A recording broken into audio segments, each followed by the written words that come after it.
आपको कुवैत में रहते हुए काफ़ी अरसा हो गया है और जॉब भी आप कर रही हैं बहुत, तो हमें बताइए आप कब से कुवैत में हैं और कब से जॉब कर रही हैं? अस्सलाम वालेकुम नाज़रीन, और बहुत बहुत शुक्रिया मुझसे ज़ज़ाला हमें यहाँ पे बुलाने के लिए और मौका देने के लिए कि हम पाकिस्तानी ख़वातीन के मसाइल पे कुछ बैठ के बात कर सकें। मैं 1989 में यहाँ पे आई थी शादी के बाद, और उस वक्त मैंने अपना ग्रेजुएशन भी नहीं किया हुआ था। अच्छा।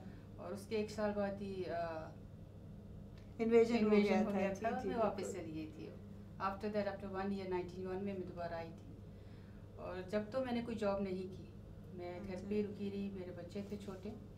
जब मेरे तीनों बच्चे स्कूल गोइंग हो गए तो मैंने उनके साथ ही जॉब शुरू की थी एज ए टीचर, और फिर मैं उसी फील्ड से तकरीबन 8-10 साल मुंसलिक रही। तो शाज़िया आपकी बात काटती हूँ, जब बच्चे छोटे थे तो आप बच्चों को कहाँ छोड़ती थी जब आप खुद स्कूल जाती थी, जॉब जैसा कि करती मैंने थी? आपको बताया कि मैंने जॉब अच्छा, आप स्टार्ट नहीं की जब थी। वो स्कूल जाने लगे तब हाँ आप जी, मैंने उनके साथ ही जॉब स्टार्ट की जब स्कूल गोइंग हो तो गए। आप मैनेज कर लेती थी बच्चों को भी जी, जब तैयार हमारी करना? जॉइंट फैमिली थी, मेरे हाँ। हस्बैंड यहाँ पे बॉर्न ब्रॉट अप यहीं के हैं, तो अच्छा, इसलिए अच्छा। सब फैमिली, मेरा ससुराल सारा यहीं पे है। तो आपको ये तो फ़ायदा इसलिए रहा? मुझे ये फ़ायदा था कि मेरी बिल्कुल। सास अल्लाह बख्शे वो बहुत अच्छी थी, तो किसी किस्म की प्रॉब्लम मुझे नहीं हुई। ये है कि जॉब के साथ मेरा एक बेटा हुआ, और उसके टाइम पे मैंने मेड रखी, फुल टाइम मेड। और जो अक्सर पाकिस्तानी ख़वातीन, कोई भी किसी और जगह भी जो ख़वातीन हैं पाकिस्तान की या कहीं से भी उनका ताल्लुक़ हो, उनको ये प्रॉब्लम ज़रूर होती होगी कि अगर तो उनका कोई फैमिली मेम्बर यहाँ पे नहीं है टेक केयर करने के लिए जी, बच्चों को, बिल्कुल। तो वो फुल टाइम मेड्स या पार्ट टाइम मेड्स या बेबी सिटिंग जी, जी। इनको हायर करती हैं। उस वक्त बहुत प्रॉब्लम होती है छोटे बच्चों के साथ, क्योंकि यहाँ पे मोस्टली मेड्स जो हैं या तो वो मुस्लिम नहीं होती या वो पाकिस्तानी तो होती ही तो नहीं है, बिल्कुल। अलाउ ही नहीं है यहाँ पे। जी, जी, तो बिल्कुल। डिफरेंट कंट्रीज़ की जो आती हैं, तो बच्चों के साथ जो है उनका रवैया कैसा होता है, बच्चा उनसे क्या सीखता है। अगर आप इजाज़त दीजिए शाज़िया, तो हम ताहिरा को भी शामिल गुफ्तगू करते हैं। डॉक्टर ताहिरा शाहिद हमारे साथ हैं जी, यहाँ पे क्लिनिक में जॉब करती हैं।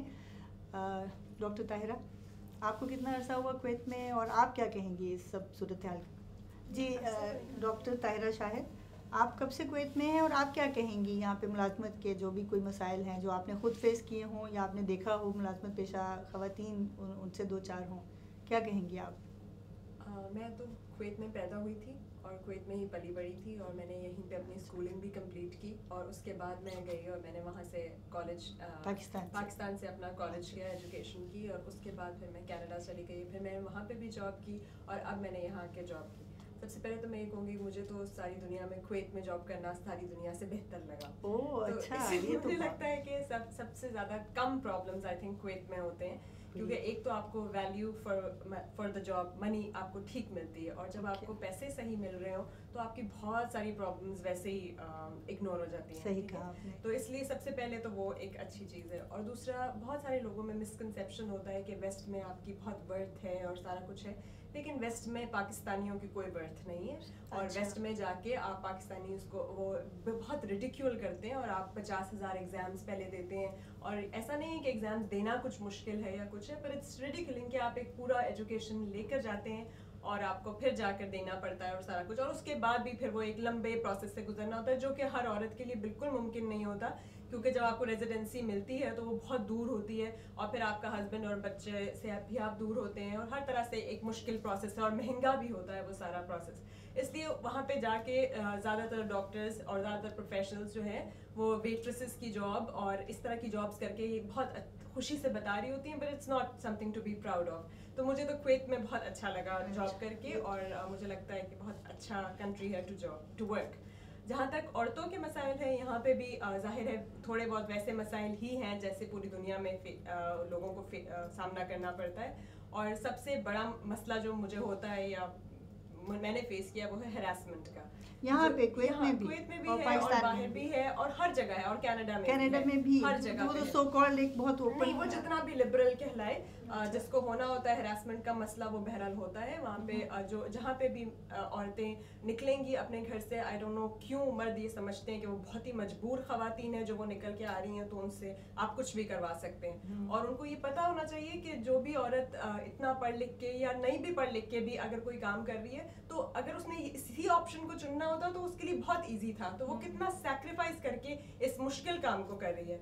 इसकी वजह से आपके एकेडमिक्स बहुत ज़्यादा सफ़र करते हैं, क्योंकि वो लोग आपको हद से ज़्यादा पहले फेवर करते हैं और फिर फेवर के बाद फिर वो फेवर्स मांगते हैं, और जब आप उनके फेवर्स नहीं पूरे करते तो फिर वो आपको बहुत ज़्यादा तंग करते हैं, और उसकी वजह से आपकी सारा हार्ड वर्क। ये आप अपना निचोड़ बता रही हैं पाकिस्तान में जॉब करने का, कनाडा में, लेकिन ये मसले कुवैत में भी हैं। तो अच्छा। इसकी वजह से मैं असल में ये बता रही हूँ कि इसका इफेक्ट फैमिली पे क्या होता है, क्योंकि आप इसकी वजह से आपको जॉब छोड़नी पड़ती है बार बार, लेकिन आपकी फैमिली वो ये नहीं अंडरस्टैंड करती कि आप कितना बड़ा सैक्रिफाइस करके उस जॉब को छोड़े। वो आपकी क्रेडिबिलिटी को डाउट करते हैं, वो आप पे उंगलियां उठाते हैं कि क्यों तुम जॉब से जॉब क्यों चेंज कर रहे वही हैं। आमरा वाली बात कि मर्द ये मान के नहीं देता कि औरत में तो वो है पोटेंशियल, लेकिन हालात उसके साथ जो है वो और फिर जॉब करने वाली औरत को, क्योंकि वो बाहर जाती है, तो अपने आप को उस हिसाब से ग्रूम रखना पड़ता है। स्पेशली कुवैत में आपको पता होगा कि बहुत ज़्यादा अपीयरेंस बेस्ड भी बहुत चीज़ें होती हैं, तो आप जब उसको इसलिए ग्रूम करते हैं अपने आप को, तो इसका हरगिज़ ये मतलब नहीं होता कि आप कोई लूज कैरेक्टर्ड इंसान है या आप चाह रहे हैं कि पूरी दुनिया आपको देखे, या जो कि आपका हस्बैंड और उसके साथ वाले सारे अज्यूम करना शुरू हो जाते हैं। वो आपकी जॉब की रिक्वायरमेंट होती है, और आप कोई ऐसी जॉब नहीं कर रहे होते, एक प्रॉपर जॉब कर रहे होते हैं, पर to look presentable, to be मतलब to be comparable to the rest of the nationalities, क्योंकि आपने यहाँ देखा होगा सारी बाकी नेशनलिटीज बहुत वेल ग्रुप्ड हैं, यहाँ पे बहुत अमीर लोग रहते हैं और काफी खूबसूरत लोग रहते हैं, तो उनका मुकाबला करने के लिए अगर आप थोड़ा सा अपने आप को, और मेरा तो ख्याल है हमारे मजहब में भी है कि आप अपने आप को प्रेजेंटेबल रखें, बिल्कुल। और हम अपने कल्चर के, अपने सोसाइटी, अपने माशरे के, पाकिस्तान के यहाँ पे सफ़ीर हैं, तो हमें बहरहाल एक अच्छी पिक्चर तो देना है कि हम लोगों को पहनना उड़ना आता है, हमें सलीका है हमारे अंदर, हम बात करें, हमें कुछ शो ऑफ नहीं करना, लेकिन सलीका तो बहरहाल हमें अपना दिखाना चाहिए। और दूसरा ये बहुत बड़ा प्रॉब्लम है कि जाहिर है आप एक जॉब कर रहे हैं, अब आप पेशेंट्स से रोज इंटरेक्ट करते हैं, आपके मेल पेशेंट्स भी होते हैं, आप मेल पेशेंट्स को जब पूरी तरह एग्जामिन करते हैं, उन्हें ऑपरेट करते हैं, उसके बाद आप ये कैसे एक्सपेक्ट कर सकते हैं अपनी बीवी से कि वो किसी मेल से बात नहीं करेगी। मतलब ये एक बहुत बड़ा कॉन्ट्रास्ट है कि आप मेल को पूरा ऑपरेट करके वापस आए, और फिर जब आपके घर मेहमान आए तो आप उससे मिले भी ना, और अगर मिल लें तो वो एक बहुत बड़ा इशू बन जाए। और ये इशू ये हो कि तुम आपकी पर्सनल कैरेक्टर के ऊपर जब बात आती है, तो फिर आपको बहुत दुख होता है कि मैं इस घर में इतना कंट्रीब्यूट कर रही हूँ, मैं सिर्फ पैसे ही नहीं दे रही, जो जिसकी कि मर्द को बहुत जरूरत होती है। लेकिन मर्द कभी एक्सेप्ट नहीं करते। हाँ, बिल्कुल नहीं करते, लेकिन कई लोगों के घर बहरहाल औरतों पे चल भी रहे हैं। मैं ऐसे बेशुमार मर्दों को जानती हूँ जो काम नहीं करते, और जिनकी औरतें, जिनकी जो बीवियां हैं वो बाकायदा घर को चला रही हैं, लेकिन फॉर सम रीजन उनको फिर भी मतलब वो रिकग्निशन तो बिल्कुल नहीं, वो उल्टा बहुत बुरा वो मिलता है रिस्पॉन्स हर तरह से। तो मुझे तो लगता है कि ये एक जनरल एक के बाद